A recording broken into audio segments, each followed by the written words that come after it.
Welcome to A Meaningful Marketplace. I'm Sarah Masoni from Oregon State University's Food Innovation Center, where I've helped countless dreamers launch their new food products. It's the science of taking a food delight from the kitchen to mass manufacturing and still keeping its great taste. That's what I do. I've been called the woman with the $1 million palate, although I haven't tried to cash that check yet. Listen in weekly for real-life stories. I'm Sarah Marshall, owner of Marshall's Haute Sauce and author of Preservation Pantry, modern canning from root to top and stem to core. I love inspiring business owners to get started on their journey, encourage folks to be part of their local community, and I'm excited to help business owners tell their stories. Hello and welcome to Meaningful Marketplace. We are here weekly to discuss the journeys of food entrepreneurs. We're glad you've joined us today as we bring you stories of hope and inspiration. This is Sarah Marshall, owner of Marshall's Haute Sauce. And Sarah Masoni of Oregon State University's Food Innovation Center. Food Innovation Sarah. Food Innovation Sarah works for me. I think that should be what you call yourself. Well, Sarah, that's hilarious. Hello. Hi, Sarah. Oh, that's pretty funny. Sarah, we have a question that somebody texted, and we have a question? That's awesome. Yeah. And I think it's pretty much for you. So you ready for it? it? Okay. I'm ready. Lay it on me. So the question is, I want to sell my jam. I live in Oregon. Everyone tells me to go to the Food Innovation Center, and I went there and it was locked. Do I need to make an appointment? Does it cost money? I don't have much. Yeah, the doors are locked. So there is a doorbell. You can ring the doorbell on the little black stand, but we do really recommend that you get an appointment before you come.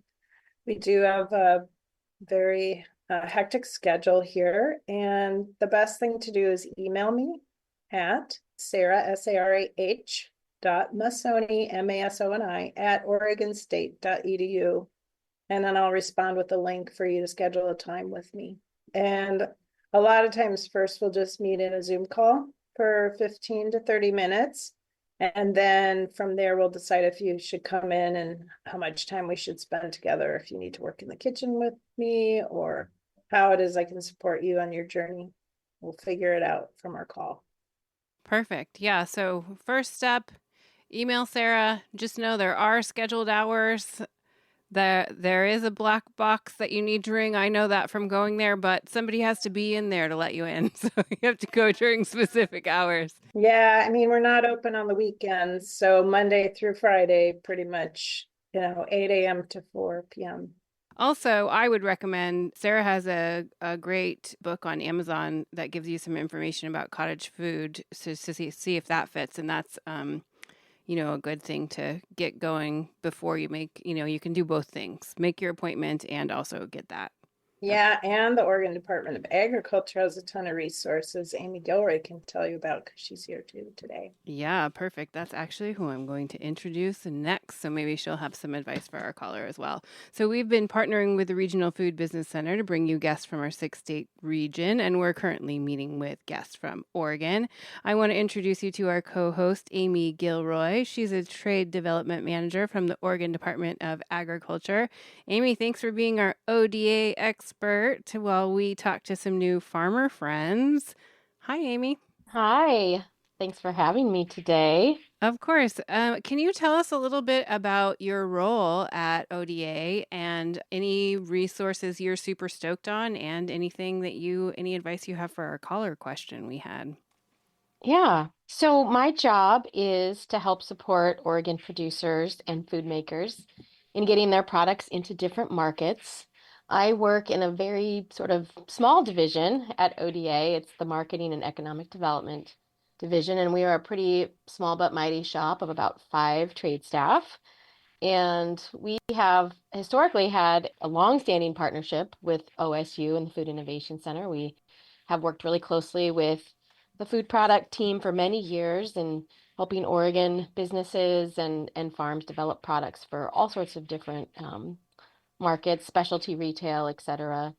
And but my job is mostly focused in local market development or helping producers that are maybe new or emerging and small producers kind of get on the right path to success that matches their business model.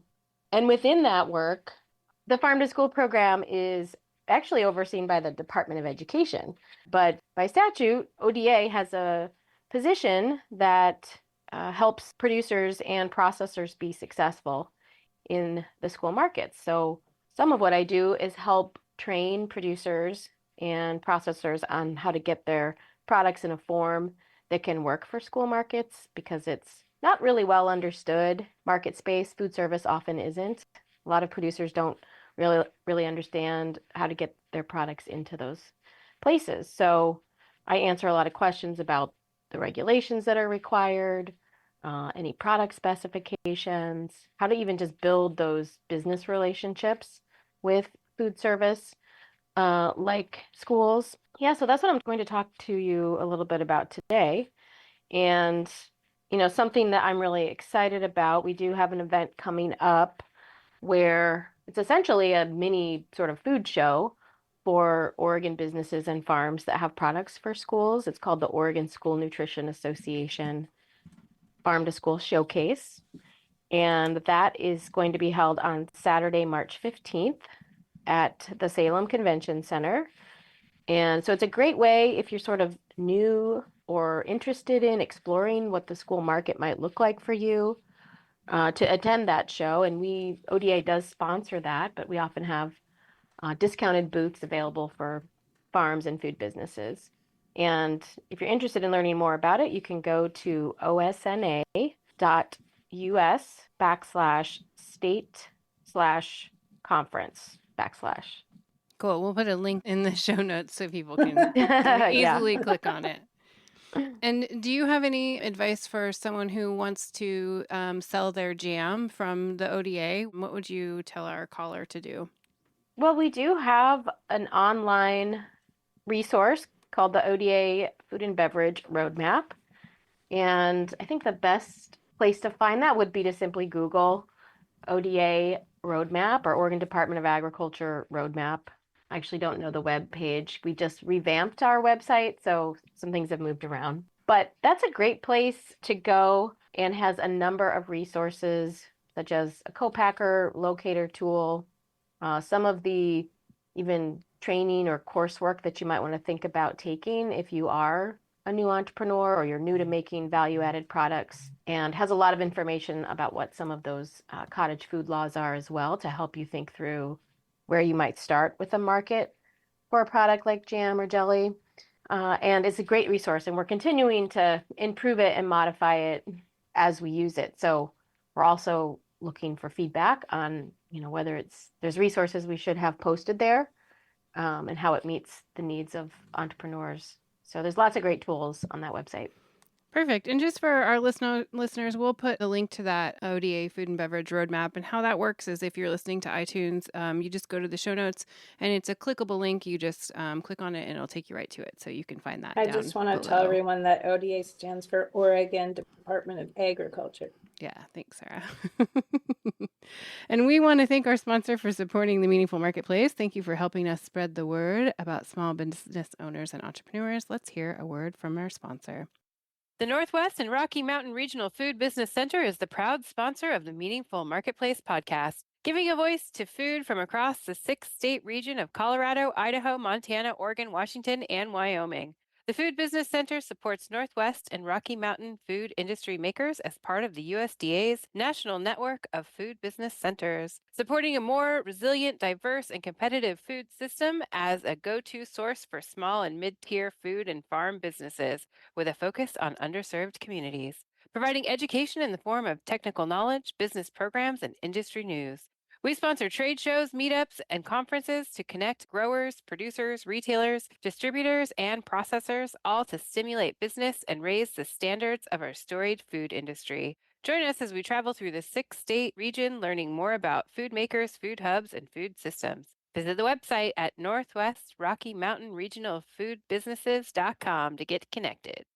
And I would like to introduce you to our guest, Mary. She's the owner of Whistling Duck Farm, growing organic produce in Grants Pass, Oregon. We're delighted to have you on the show today, Mary. Welcome. Hi. We want to connect our listeners to you and give them the best way to connect with you online. Do you have a good website and social media they can find? Yeah, we're at whistlingduckfarm.com is our website. And then we're on Facebook and on Instagram. Facebook is Whistling Duck Farm and Store. And I believe the Instagram is whistling.duck.farm. And yeah, that's the easiest way to get hold of us.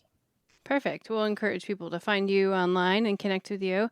And we always kind of like to start at the beginning of your journey. Can you tell us how you started your business and why you started Whistling Duck Farm?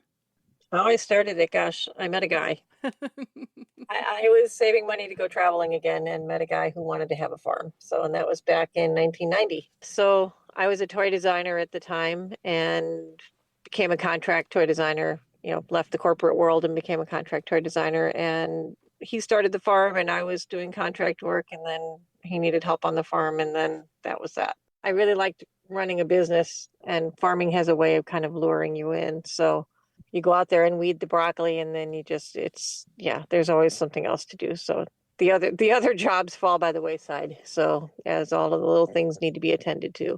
So yeah, and 34 years later, here I am. Well, we really wanted to have you and Amy on the show together today to talk about some of the school programming. So Amy, take it away. Okay, well, as I mentioned, one of my jobs is to make the Farm to School program in Oregon successful. And one of the ways that we do that is by offering a grant program to producers and food makers when they are making or growing food that is part of the Farm to School program. So anything grown, caught, harvested, raised, or processed with Oregon ingredients qualifies for the Farm to School program. Schools receive a reimbursement from the state when they buy these products.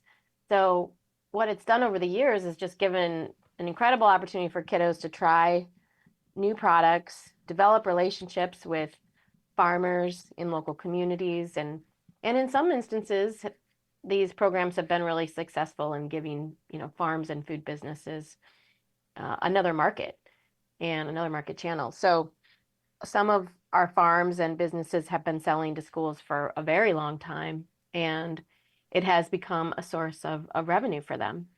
So it's pretty great to go into a school cafeteria and see Oregon seafood on the lunch plate, or fresh fruits and vegetables from a farm down the road, dairy products, whole grain. I mean, everything that schools are doing now in some ways is sourced from Oregon, because the program has grown so much over the last 10 years. It's now funded at about an $11 million program every 2 years. So it's, pretty substantial. And Oregon has one of the flagship programs. We were one of the first states to establish Farm to School as a state contribution to school food. Over the years, we have worked on ideas for how we can help make producers more successful in the program. And now, for the last probably going on 6 years, we've had a small grant.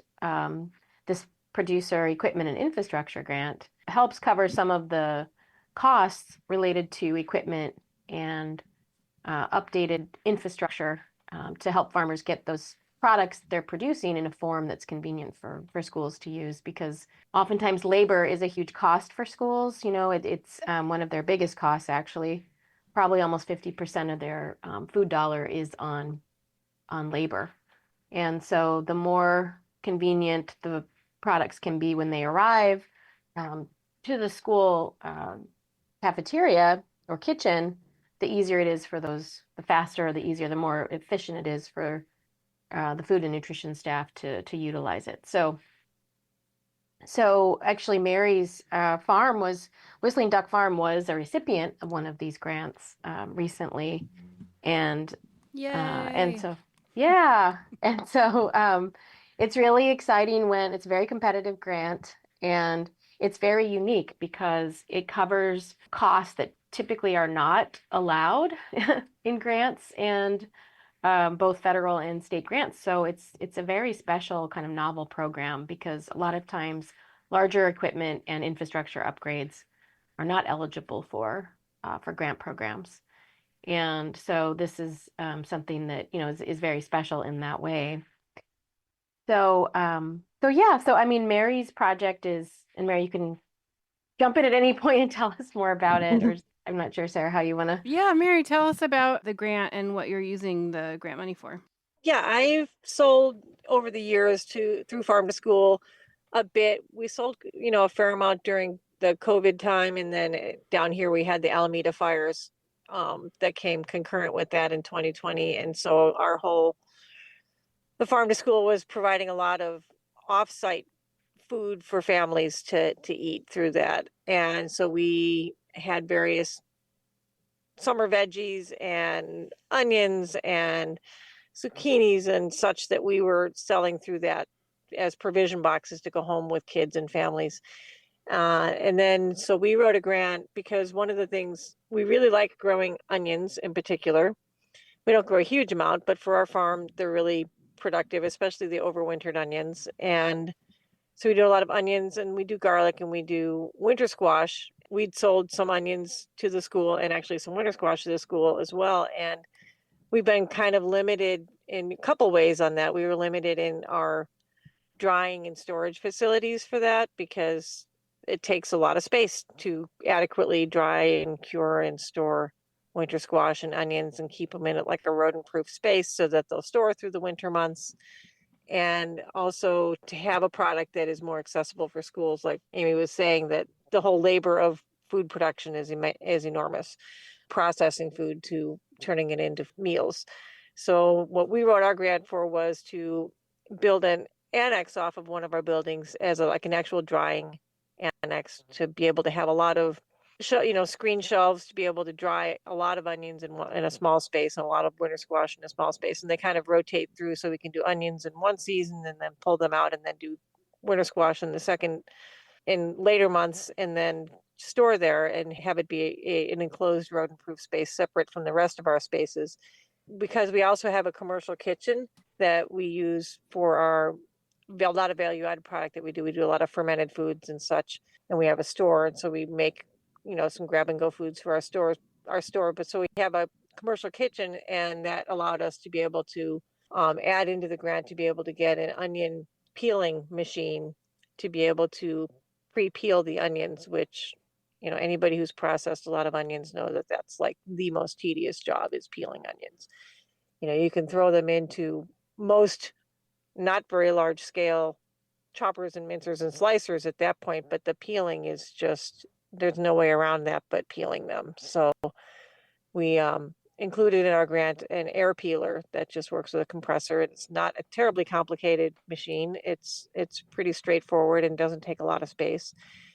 And doesn't require an enormous volume of product to make it worthwhile to get. And so, because we don't have an enormous farm and we're not running it, 12 hours a day. So it's a modest piece of equipment that will do a lot for us. And I think a lot for creating a product that's more accessible for the schools so that we can give them peeled onions that will store and that they don't have to use right away, but they can get like 50-pound sacks of peeled onions that then they can run through their slicers however they want to and won't take a lot of hand labor. And potentially in the future, be able to include also upgrade our equipment more and be able to provide them with pre-chopped and pre-sliced onions as well. So, but as a starting point to at least get them peeled so that they're easier to manage for the schools. That's really cool. Well, congratulations on getting that grant and on being part of the school programs. We love that program, and we love when local farmers can give schools to the local kids. It's such a cool thing and such a cool circle of life. We're super into it. I did have a question for you because I noticed on your website that you sell seed garlic and seed shallots. And I was just wondering if you have any tips for our people at home that are trying to grow shallots or garlic in Oregon from if they go online and order some of your seeds. Do you have any growing tips for us? Yeah, I mean, there is on the website, there is a fax page for that. And then we also include some paperwork when we ship. Pretty much, most of the U.S., people are planting in October, November, December kind of range.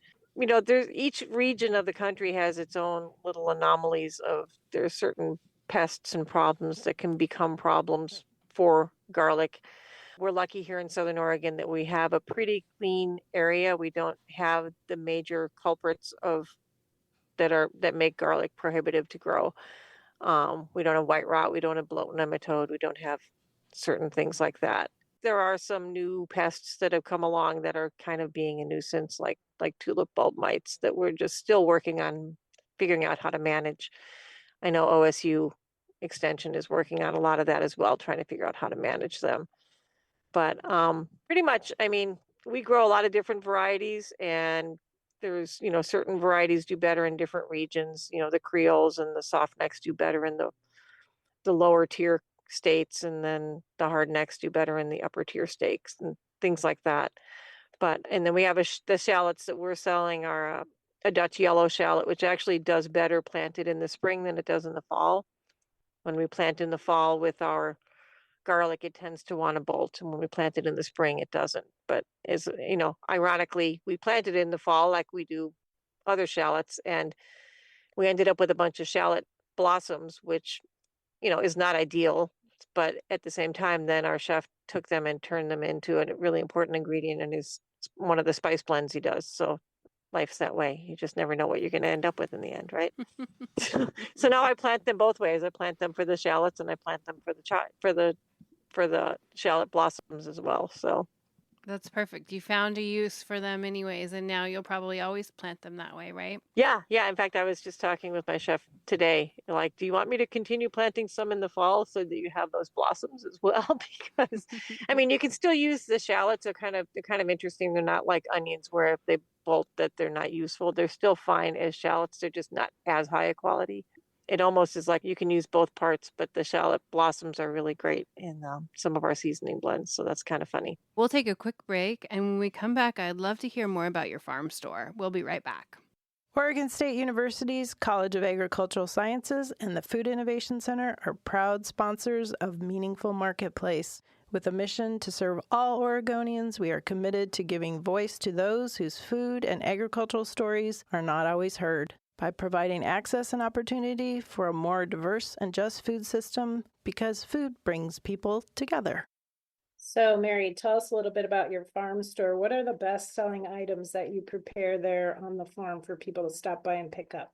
Well, our farm store it's kind of like our local natural food store in our area, because we're like 13 miles from Grants Pass, and we have a pretty strong community around us, and a lot of farms around us actually. So it's kind of a neat little valley that we live in the Applegate Valley, and a decent population base relative for a rural area. The population where we are is very keen on good food. Quite a few of the people there in our area, they want to eat good food. They want to eat good organic food. They want to know where their food comes from. They're very, diligent shoppers. So, and what our store primarily aims to be, apart from just having our products in our store and other local products, we sell a lot of local meats and seafood and cheeses and other produce from other local farms that we know. So it's kind of like a locavore store. But I'm also, I vet every item that gets sold in our store, from the potato chips down to the milk to you name it. And, I'm really fastidious about that everything is organic and that it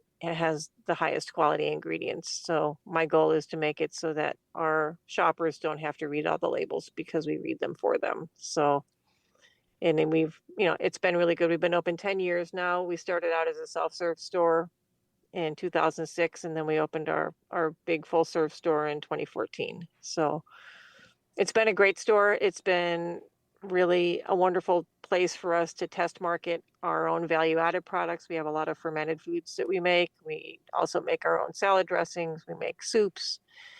Adam, who is our resident chef, he just never stops coming up with things. It's kind of, yeah, it's a little crazy, the amount of stuff, the amount of things that he makes, from seasoning blends to, we have a lot of garlic grinders that we do because we have a lot of garlic. So we make, flavored garlic grinders. We have Italian grinders and, habanero grinders and all kinds of things that we make, seasoning grinder blends. And then he has like a signature blend that he's made that's based on different areas of the state, in his travels around the state. So we have a John Day seasoning and a Fort Rock seasoning and a Mount Hood seasoning and a Yaquina Bay seasoning and things like that. It's a lot of fun to have so many good ingredients and so much good food in our region to use and to play with and to turn into things. So, we take a guy like Adam who spent 25 years in the restaurant industry in Portland and then put him on a farm with a fermentation cave and a freeze dryer and all the food he can want. And it's kind of like pig heaven. So we have a lot of fun. Well, and we have a lot of farmers who are listeners, and they maybe want to add some value added products, but usually just have maybe one or two. You have a lot of value added products. So while we have Amy here, since you're with the Department of Agriculture, and we have you, Mary, who has a lot of products, can we talk about the typical experience would be like for a farmer to add value added products to their line to sell either in their farm store or at the farmer's market? How would they go about that process? Well, for me, I'll briefly give my spin and then Amy can follow up is, we started as a home domestic kitchen when we were just doing our fermented foods. And you can ask my kids what it was like growing up with, sauerkraut in the back room. Then we evolved into a full certified kitchen that we now have a licensed certified separate kitchen that we can do all sorts of good things in from our farm. So it's, that was our easy entryway by just having it a domestic home kitchen and then moving it into a certified kitchen in a standalone building on our farm.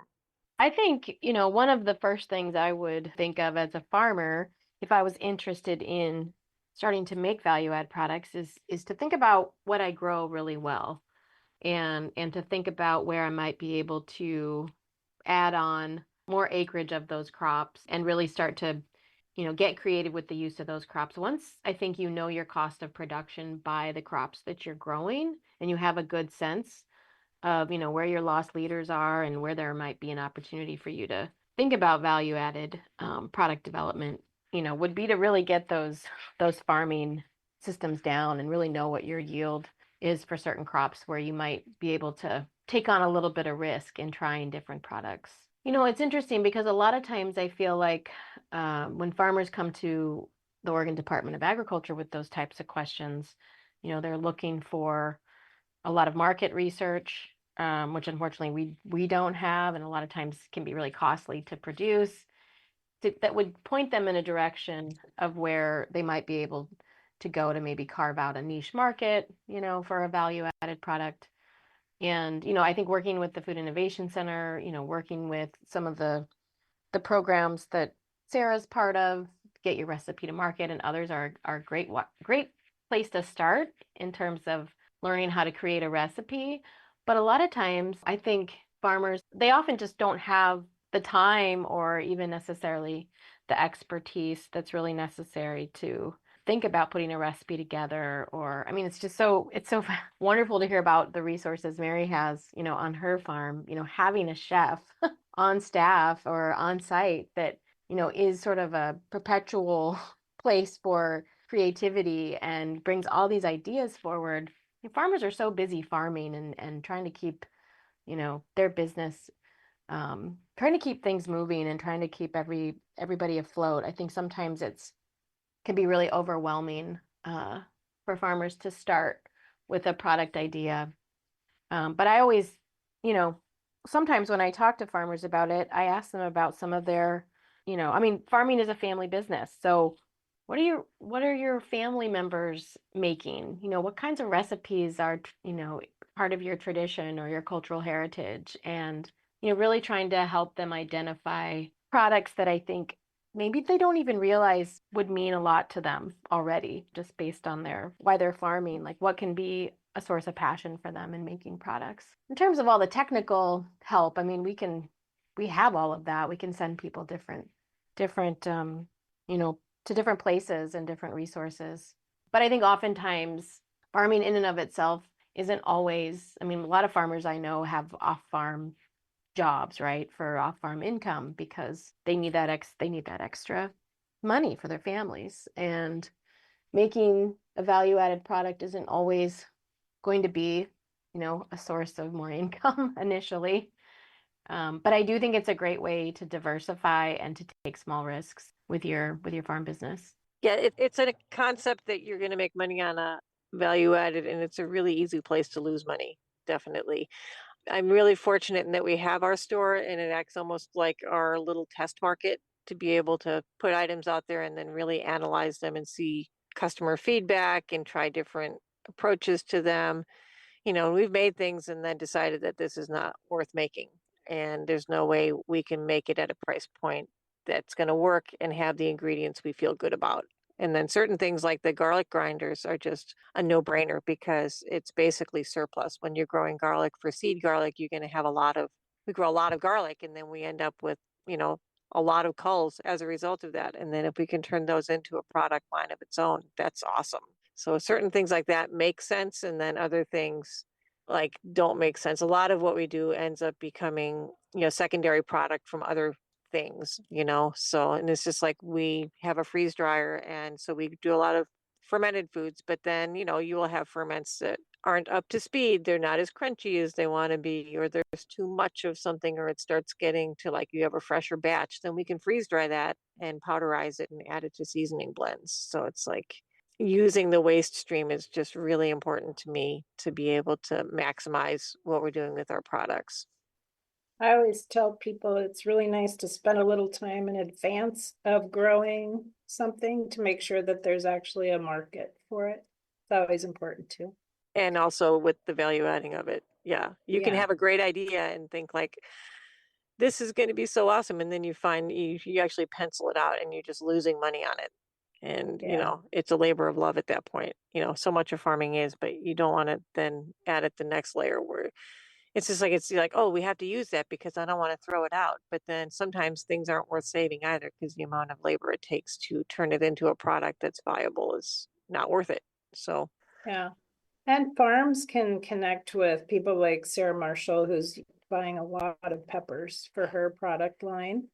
It would be interesting for a farm to go and review local farmers markets and see what types of value-added producers are already in the region that you could potentially partner with and sell ingredients to. That would be super helpful for our local economy as well. completely. Yeah. And like we grow a little bit of seed peppers specifically to be able to strip the seeds out and then ferment the peppers for pepper mash for some of our other products. So then we're doing a double hit on that. But that's a very specific and very specialty thing that I'm not doing on a large scale. So, Yeah. Sometimes those specialty items can end up being the things that people want the most of. sure. Yeah, Mary, do you have a favorite thing that you grow on the farm, and then also a favorite value-added product that you make? Right now, my favorite thing is radicchio. So it's so good. And it's just such a great salad in the winter. And I just love it so much. Unfortunately, gophers and deer also love it so very much. So it's a bit of a challenge to get it ahead of the critters, but it's so yummy. And I'm quite fond of the garlic that we grow too. I like that whole process as well. And what was the second question? Favorite value-added product? Like, I like to ask people if they have one that tells their story best. Like, do you have a value-added product that tells your story without you being there? That's what we're working on right now as far as the branding, how to convey our story in our products. Gosh, they all just have their own nuance. I love our garlic grinders just because they're so easy and they're so easy to use. And I use them, so much stuff you buy and then it just sits in your refrigerator or it sits on your counter and you do it sometimes. But I don't know, the garlic grinders they're addictive. You just use them all up. But yeah, trying to come up with like how to convey our story in our product line because it is entirely unique compared to 99% of the product out there. But nobody knows that if we can't educate them on that. And that's the tricky part. Do you have any advice for farmers that are currently dreaming up a farm idea? Oh my. Run. No, just kidding. We've had some people that say, don't do it. So just it's okay. Be honest. It's an addictive behavior. It's really rough. You get in and you can't get back out again. I don't know. I love farming. I love running a business, and I love running a business I feel good about. I love the process of the business. Of course, it's a very challenging business to run. It's very capital intensive and labor intensive. It's all those things that don't make money. If we were smart, we'd have been consultants with a computer, but we're not. So I definitely say, get as much information as you can before you start, especially if you end up even leasing or buying land, getting the right place is critical and knowing what you're getting into before you get into it.